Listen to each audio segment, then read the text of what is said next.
కాయశుద్ధి అంటే ఏంటి? భస్త్రిక. ఇది ఒక అద్భుతమైన ప్రాణాయామం మిత్రమా. ఇది ఇది హఠయోగంలో రాసి ఉంది. దేవతలు కూడా పొద్దున్నే లేచి చేస్తారంట. దేవతలు కూడా పొద్దున్నే లేచి భస్త్రిక ప్రాణాయామం చెయ్యాలి, కంపల్సరీ చేయాల్సిందే అని ఉంది హఠయోగాలు. Yes right. ఒక్కసారి ఫస్ట్ సింపుల్ భస్త్రిక చూపిద్దాం చేతిలో. ఎందుకంటే చాలా మందికి భస్త్రిక చేయాలంటే ఆల్రెడీ షోల్డర్ నొప్పులు ఉంటాయి, సర్వైకల్ ప్రాబ్లమ్స్ ఉంటాయి, ఇంకేదో మైగ్రేన్, హెడేక్ ఇలాంటి ప్రాబ్లమ్స్ ఉంటాయి. సో కాబట్టి ఇలాంటి ప్రాబ్లమ్స్ని తగ్గించుకోవడానికి bhastrika pranayama first simple variation.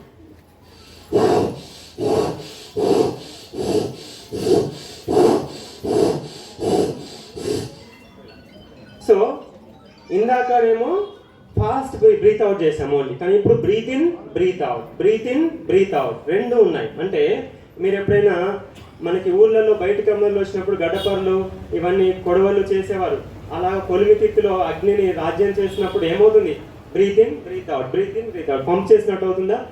ఇలా చేయడం ద్వారా ఊపిరితిత్తుల్లో వచ్చేటువంటి సంకోచ వ్యాకోచల ద్వారా ఊపిరితిత్తుల్లో ఉన్నటువంటి గ్రేప్స్ మాదిరి ఉండేటువంటి ఆల్వియోలస్ అనే దగ్గర సంకోచ వ్యాకోచలు బాగా జరిగి రక్తంలో ఆక్సిజన్ లెవెల్స్ పెరిగి చక్కగా రక్త శుద్ధి జరిగి అప్పుడు గుండెకు రక్త సరఫరా సరిగ్గా అందుతుంది. తద్వారా శరీరంలో ప్రతి కణం ఆరోగ్యంగా ఉంటుంది. అందుకే భస్త్రికా ప్రాణాయామం ద్వారా ఏం జరుగుతుంది? కాయ శుద్ధి జరుగుతుంది. ఇది మీరు కనుక గురుముఖత చేసుకొని ఇందులో కనుక కొంచెం అడ్వాన్స్ లెవెల్లో నేర్చుకుంటే మనకి ఏమవుతుంది? గ్రంథులు కూడా రిలీజ్ అవుతాయి. 3 గ్రంథులు ఉంటాయి. అవన్నీ మీకు మీ యోగా టీచర్స్ నేర్పిస్తారు, సరేనా? బ్రహ్మరుద్ర, విష్ణు గ్రంథి అని చెప్పేసి. సో ఈ విధంగా 3 ప్రాణాయామాలు మనం చేసుకోవాలి. భస్త్రిక ఎంతసేపు చేయాలి? 3 నిమిషాలు చేస్తే చాలు. 3 తర్వాత ప్రాక్టీస్ చేసుకునే కొద్దీ మీరు పెంచుకోవచ్చు. ఇక యోగా టీచర్ ఆధ్వర్యంలో మీరు నేర్చుకోవాలి యోగ నిద్ర. శరీరానికి మనస్సుకి చాలా అద్భుతమైనటువంటి విశ్రాంతిని ఇస్తుంది. కుదిరితే ఆల్రెడీ రికార్డెడ్ యోగ నిద్రాస్ కూడా ఉంటాయి మంచి మంచి ఇన్స్టిట్యూట్స్ నుంచి, లేదా మీ యోగా టీచర్ దగ్గర నుంచి కూడా మీరు యోగ నిద్ర కనీసం వారానికి ఒక్కసారైనా గంట సేపు యోగ నిద్ర చేయండి. ఎంత రిలాక్స్ అవుతుంది బాడీ. ఓకేనా మిత్రులారా? ఎస్. యోగ నిద్ర అంటే ఏంటి సార్ అంటే యోగా క్లాస్లో నిద్రపోవడం అనుకుంటారు చాలామంది, కానీ అని అలా చేయకూడదు మిత్రం. కాన్షియస్ అవేర్నెస్ అంటారు దాన్ని. ఒక్క టెక్నిక్ గుర్తుపెట్టుకోండి మిత్రులారా. సరే నేను అది చెప్తాను, మెడిటేషన్ టెక్నిక్ చెప్తాను. నెక్స్ట్ 3వది స్వాధ్యాయం. జీవితంలో స్వాధ్యాయం లేకపోవడం ద్వారానే మనము సరైన గమ్యానికి చేరుకోవట్లేదు. ఓకేనా మిత్రులారా? స్వాధ్యాయం అంటే ఏంటి? 2 మీనింగ్లు ఉన్నాయి. ఏదైనా మన గురించి సత్యాన్ని లేదా మనం ఎవరో మన గురించి తెలుసుకోవడానికి చదువుకునేటువంటి గ్రంథాలను స్వాధ్యాయం అని ఒకటి అంటారు. 2వది అలాంటి విద్యను నేర్పించే గురువుల దగ్గర ఉండి ఆ విద్య నేర్చుకోవడానికి కూడా స్వాధ్యాయం అంటారు. ఇందులో ఏ ఒక్కటి చేసినా మన జీవితం ధన్యమవుతుంది. ఈ రోజు నా జీవితం ఇంత ధన్యం కావడానికి నా గురువుల సాక్షాత్కారం ఆశీర్వాదం ఉంది కాబట్టి నేను వారి యొక్క ఆధ్వర్యంలో సుఖంగా ఆరోగ్యంగా ఉన్నాను మిత్రం, ఇంతవరకు ఏ సమస్య లేకుండా. సో కాబట్టి అందుకే సత్సంగం స్వాధ్యాయం అనేది అవసరం. సో ఇంతటితోటి మెంటల్ ఫిట్నెస్ అయిపోయిందా? ఎస్. ఇదేముంది? మెడిటేషన్. సెకండ్ ఏముంది? సత్సంగం. నేను ఇందాక చెప్పాను గురుముఖత, రోజు కనీసం ఒక 10 నిమిషాలైనా సత్సంగం అనేది ఉండాలి. ఆ తర్వాత 3వది నిష్కామ కర్మ. రైట్. సత్సంగం అంటే మీకు అర్థమైంది. మొదటి మెడిటేషన్. ఈ రోజుకి ఒక ప్రాముఖ్యత ఉంది మిత్రమా. మొట్టమొదటి ప్రాముఖ్యత ఈ రోజు నుంచే ప్రారంభమవుతుంది. ఆ ప్రాముఖ్యత ఏంటో సరే అందరి ముఖాల్లో చిరునవ్వు వచ్చేసింది తెలిసిన వాళ్ళ ముఖంలో. ఎస్. ఏంటి ఈ రోజు నుంచే ప్రారంభం. అంతర్జాతీయంగా తొలి ధ్యాన దినోత్సవం ఈ రోజు. ఎస్. ఒకసారి గట్టిగా చెప్పండి. రైట్. ఈ రోజు ఈ కార్యక్రమం పెట్టుకోవడం నిజంగా మన అదృష్టం. Thank you sir, Om Prakash sir. Yes. ఈ రోజు అంతర్జాతీయ ధ్యాన దినోత్సవం తొలి రోజు. అంటే ఈ రోజు నుంచే స్టార్ట్ అవుతుంది, December 21, 2024 నుంచి. కాబట్టి మన అందరికీ కూడా గుర్తుంటుంది Hanuman Chalisa, international meditation day గుర్తుంటుంది. సో మెడిటేషన్ ఎలా చేయాలి అంటే దానికి ఎన్నో రకాల పద్ధతులు ఉన్నాయి మిత్రమా. కానీ ఒక్క మాట గుర్తుపెట్టుకోండి మెడిటేషన్లో ఏం చేయాలి అన్నది. ఇక్కడ మెడిటేషన్లో కాన్షియస్నెస్ ఉంటుందా మిత్రమా? ఉంటుందా? కాన్షియస్నెస్ ఉంటుంది, కానీ థాట్స్ అనేటివి ఉండవు. బాగా గుర్తుపెట్టుకోండి. 0 థాట్స్, హై కాన్షియస్నెస్. ఓకేనా? మరి నిద్రలో ఏముంటుంది? 0 కాన్షియస్నెస్ అండ్ కళలు, డ్రీమ్స్ ఉంటాయి, థాట్స్ కూడా ఉంటాయి, అవునా? స్లీప్లో. బట్ మెడిటేషన్లో మాత్రం మీరు ఏదైనా ఓంకారం చేయండి, ఓం నమః శివాయ చేయండి, గాయత్రి మెడిటేషన్ చేయండి, శ్వాస మీద ధ్యాస పెట్టండి, చక్ర ధ్యానం చేయండి, కలర్ ధ్యానం చేయండి, యూనివర్సల్ ధ్యానం చేయండి, ఇంకే ధ్యానాలన్నీ చేయండి. కానీ జరగాల్సింది ఏంటి? 0 మైండ్, హై కాన్షియస్నెస్. అది లేకపోతే నిద్రలో కూడా ఏం చేస్తారో తెలుసా మిత్రమా? తెలుసా, చాలా మంది ధ్యానంలో నిద్రపోయి నేను రోజు గంట సేపు ధ్యానం చేస్తా అంటారు, చాలా గొప్ప వాళ్ళు. సో కాబట్టి ఇకపోతే చివరిగా లాస్ట్ పాయింట్, నిష్కామ కర్మ. ఎస్, ఇది జీవితంలో చేసిన వారు నిజంగా అదృష్టవంతులు, భాగ్యవంతులు, సంపన్నవంతులు. నిష్కామ కర్మ అంటే కనీసం రోజు కాకపోయినా, ఏ మిత్రమా, కనీసం రోజు కాకపోయినా నెలకు ఒక్కసారైనా మనం నిష్కామ కర్మ ఏదో ఒకటి చేయాలి. అంటే దాని అర్థం ఏంటి? ఏ ప్రతిఫలాన్ని ఆశించకుండా మనం ఏదో ఒక పని చేస్తే నిజంగా మనం చేసుకున్న పుణ్యం అది అవుతుంది, అది మన నిజమైన సంపద అవుతుంది. లాస్ట్కి ఇక్కడ మీకు ఒక చిన్న కార్నర్కి ఒక ఫోటో ఉంది, చూసారా? ఫోటో ఏముంది గట్టిగా చెప్పండి ఒకసారి.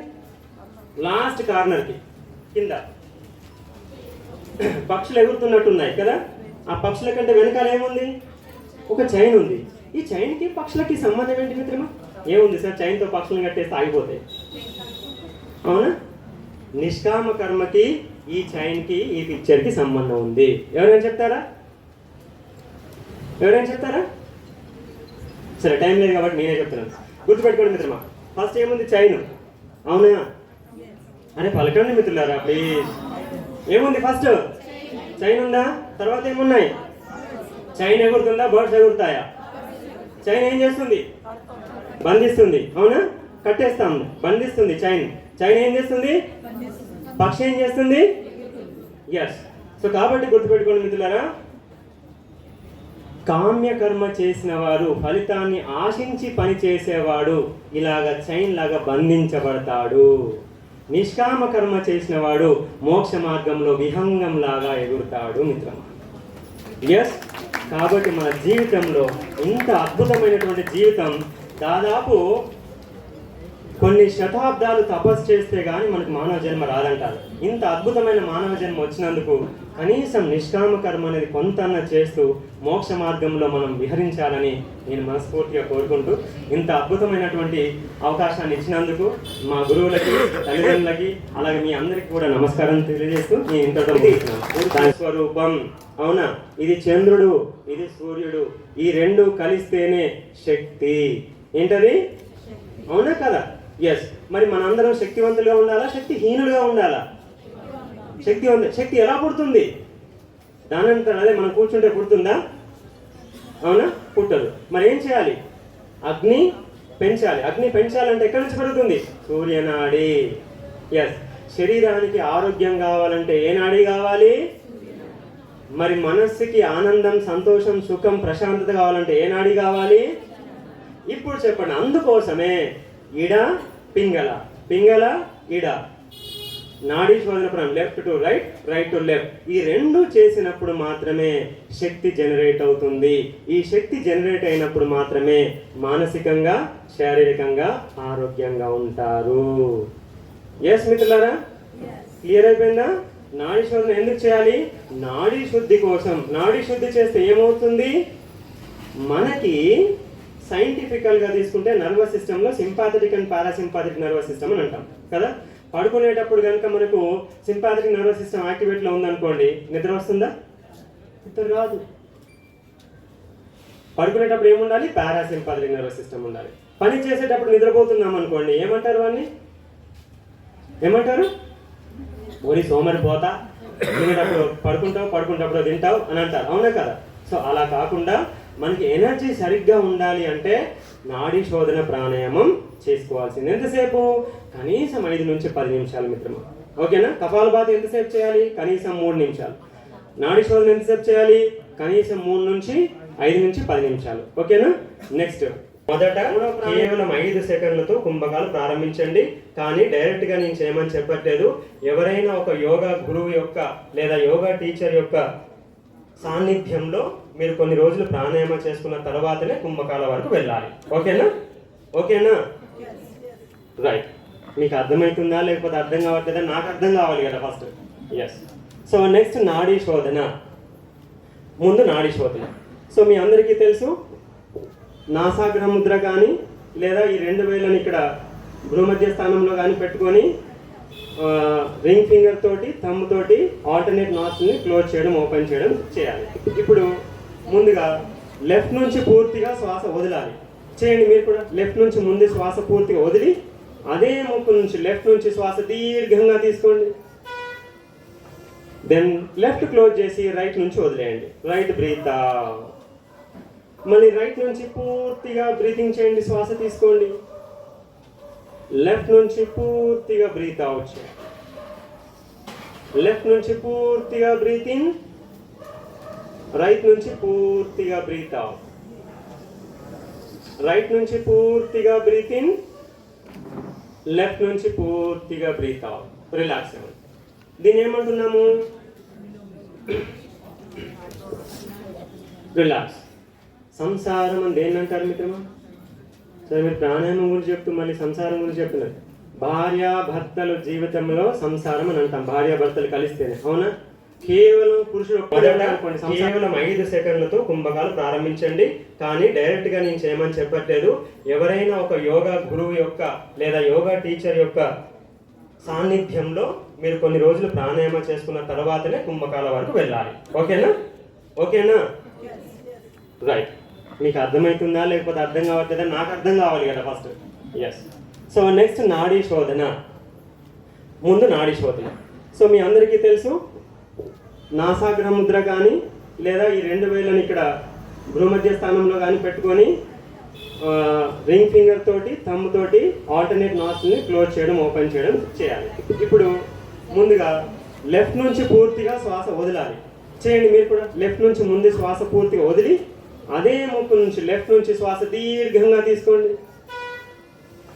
దెన్ లెఫ్ట్ క్లోజ్ చేసి రైట్ నుంచి వదిలేయండి. Right breathe. మళ్ళీ రైట్ నుంచి పూర్తిగా బ్రీతింగ్ చేయండి, శ్వాస తీసుకోండి. లెఫ్ట్ నుంచి పూర్తిగా బ్రీత్ అవుట్ చేయండి. లెఫ్ట్ నుంచి పూర్తిగా బ్రీతింగ్, రైట్ నుంచి పూర్తిగా బ్రీత్ అవుట్. రైట్ నుంచి పూర్తిగా బ్రీతింగ్, లెఫ్ట్ నుంచి పూర్తిగా బ్రీత్ అవుట్. రిలాక్స్ అవ్వండి. దీన్ని ఏమంటున్నాము? రిలాక్స్. సంసారం అని దేన్ని అంటారు మిత్రమా? సరే, మీరు ప్రాణాయామం గురించి చెప్తూ మళ్ళీ సంసారం గురించి చెప్తున్నారు. భార్యాభర్తల జీవితంలో సంసారం అని అంటాం, భార్యాభర్తలు కలిస్తేనే. అవునా? కేవలం పురుషుడు ఒక్కడే ఉంటాడు చేస్తే చాలా బాగా వస్తుంది. ఇలా కనీసం ఒక 30 సెకండ్స్ లెక్క పెట్టండి. 2, 3, 4, 5, 30. రిలాక్స్. ఇది ఫస్ట్ డైరెక్షన్. ఇది ఫస్ట్ డైరెక్షన్ కదా? ఉన్నారా? ఎస్. మొదట్లో ఎంత చేయాలి? వచ్చినంత లాగాలా? మెల్లమెల్లగా కొంచెం కొంచెం చేయాలి. Okay? So right. 2, 3 down, 4 down. ఈ విధంగా మనం ఏం చేయాలి? రిలాక్స్ డౌన్ చేయగలుగుతాం అనుకున్నప్పుడు ఏం చేయాలి? 2 చేతులు 2 కాళ్ళు స్ట్రెచ్ చేసిన తర్వాత opposite right hand and left leg up, 1 down, 2 opposite, ఒకసారి రైట్ ఒకసారి లెఫ్ట్, 2 డౌన్. చూస్తున్నారు కదా మిత్రమా? Yes. 3 down, 4 down, 5 down, 6 down. Relax. ఈ విధంగా కనీసం 10 సార్లు చేయండి. 10 సార్లు చేయకపోతే 6 సార్లు చేయండి. రెస్ట్ తీసుకోండి. అలా 3 సెట్లు చేసుకోండి. చాలు. సూక్ష్మ వ్యాయామం చేసుకోవాలి ప్రతి 3 నెలలకు ఒకసారి. థ్యాంక్ యూ అండి. Please come to detox. Asanas సూక్ష్మ వ్యాయామంతో ప్రారంభించాలి. తర్వాత హోల్ బాడీని హెల్దీగా చేసుకోవడానికి వక్రాసన, 3 డైరెక్షన్ 3D లెగ్ మూమెంట్. తెలిసిందా మిత్రమా? 3D లెగ్ మూమెంట్ ఇది కంపల్సరీ చేసుకోవాలి మిత్రమా. సరేనా? ముఖ్యంగా నేను కొన్ని విషయాలు చెప్తాను చూడండి. పెద్దవాళ్ళకి చాలామందికి యూరిన్ ప్రాబ్లమ్స్ వస్తూ ఉంటాయి, యూరిన్ ఇన్ఫెక్షన్ ప్రాబ్లమ్స్ వస్తూ ఉంటాయి, యూరిన్ కంట్రోల్ చేసుకోలేరు. సో బయటికి వెళ్ళాలంటే చాలా ఇబ్బంది పడుతూ ఉంటారు. ఈ 3 డైరెక్షన్ లెగ్ మూమెంట్ 15 రోజులు కరెక్ట్గా చేయండి. నన్ను అడగండి. మళ్ళీ మీకు 50% రిజల్ట్ రాకపోతే నన్ను అడగండి. అంత మంచి రిజల్ట్ వస్తుంది దీని ద్వారా. అదొక్కటే కాదు మిత్రం, ఆ ఒక్క మూమెంట్ గురించి చెప్పాలంటే దాదాపు 1 గంట పడుతుంది. అయినా సరే గుర్తుపెట్టుకొని రెగ్యులర్గా చేయండి. మనకు కావాల్సింది ఏంటి? ఫలితం కావాలి, రిజల్ట్ కావాలి మనకి. ఓకేనా? చలో, thank you very much sir. Second point ఏంటి? ఆసనాస్. సో ఆసనాస్లో టైం లేదని చెప్పేసి సరాసరి సూర్య నమస్కారాలు చేస్తారు చాలామంది. టైం లేదని చెప్పేసి సరాసరి వక్రాసనం చేస్తారు, మళ్ళీ అలాగే ఉంటారు. బాగుంది కదా పోస్టర్? ఇలా వ్యాధి ఇంకా పట్టేస్తుంది ఇక్కడ. సో కాబట్టి మిత్రులారా, టైం లేదని చెప్పేసి సరాసరి ఆసనాలకు వెళ్ళకూడదు, సూక్ష్మ వ్యాయామం చేయాలి. అవునా అవునా? స్పందన అవుతుంది. రైట్ సైడ్ లివర్ ఉంది, left side spleen, pancreas, stomach ఉంది, సెంటర్ లో ఇంటెస్టైన్స్ ఉన్నాయి. ఇవన్నీ తిరుగుతున్నాయా లేదా? అలాగే Madan Mohan sir please command dad. Madan Pandey sir. Rupender sir please command dad. రావాలా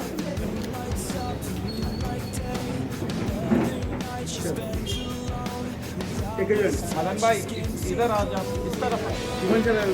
ఓకే ఇవ్వండి బుక్క ఇక్కడ చూడండి సార్ ప్లీజ్. సార్ ఇక్కడ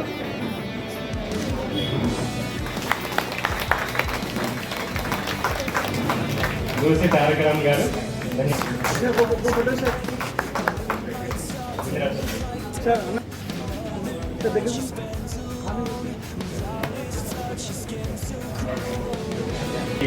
సొసైటీ వారందరికీ కూడా ప్రత్యేకంగా కృతజ్ఞతలు తెలియజేస్తున్నాం. ఎందుకంటే మనకు పల్లకిని మనకు అందించి ఈరోజు పల్లకి సేవ చేయించినందుకు ధన్యవాదాలు. అలాగే వీరేందర్,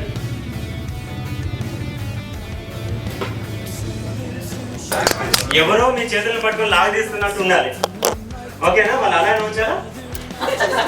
రెడీగా? లేదు. అలాగే ఇప్పుడు మీరు మెల్లగా డౌన్ చేయండి చేతులు. ఇప్పుడు మళ్ళీ ఇంకొకసారి చేద్దామా? రెడీ. చేతులు రెండు లాక్ చేయండి, స్ట్రెచ్ చేయండి, అప్ అప్ అప్. ఇప్పుడు ఏం చేయండి, మీ కాలి మనుమల్ని కూడా మెల్లగా పైకి లేపండి, మెల్లగా పైకి లేపండి, ఇంకొంచెం పైకి లేపండి, ఇంకొంచెం పైకి లేపండి. Very good, relax. ఇప్పుడు చెప్పులు ఇప్పేసేయండి ఒకసారి అందరు. అక్కడక్కడే మళ్ళీ చెప్పులు ఇప్పడానికి మరి అక్కడికి వెళ్ళారు. మళ్ళీ మీ చోటు కదలొద్దు. చెప్పులు ఇప్పారా? ఇప్పుడు కూర్చోండి. చెప్పులు వేసుకోవద్దు, చెప్పులు ఇప్పారా? కూర్చున్నారా? కూర్చున్న తర్వాత నాకు ఒక చైర్ ఇస్తారా? ఇక్కడ చైర్ లేదా? తీసుకెళ్ళారా? Thank you. చెప్పులు ఇప్పున్నారు కదా ఇప్పుడు. Yes, ready. ఇప్పుడు ఏం చేయాలంటే కాళ్ళతో చప్పట్లు,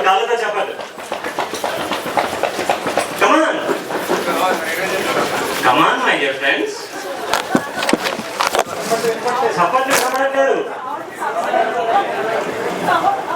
అదేంటి మిత్రమా? ఏదో వెరికోజ్ వెయిన్స్ ఉన్నట్టు, లేకపోతే కాళ్ళల్లో కార్లు ఉన్నట్టు అవి లేవు కదా ఎవరికైనా. వాళ్ళు వెళ్ళగొడతారు. మరి మనం ఎలా కొట్టాలి? నేను కిందికి వచ్చి చూపిస్తాను. చూడండి, ఇదిగో చూడండి.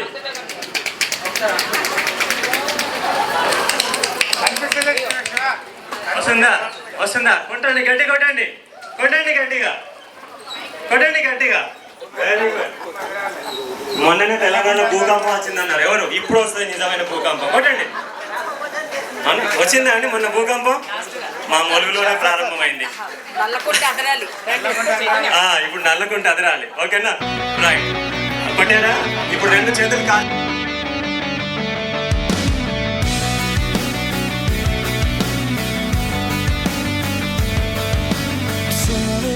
She lies awake, the moon lights up, the moon like day.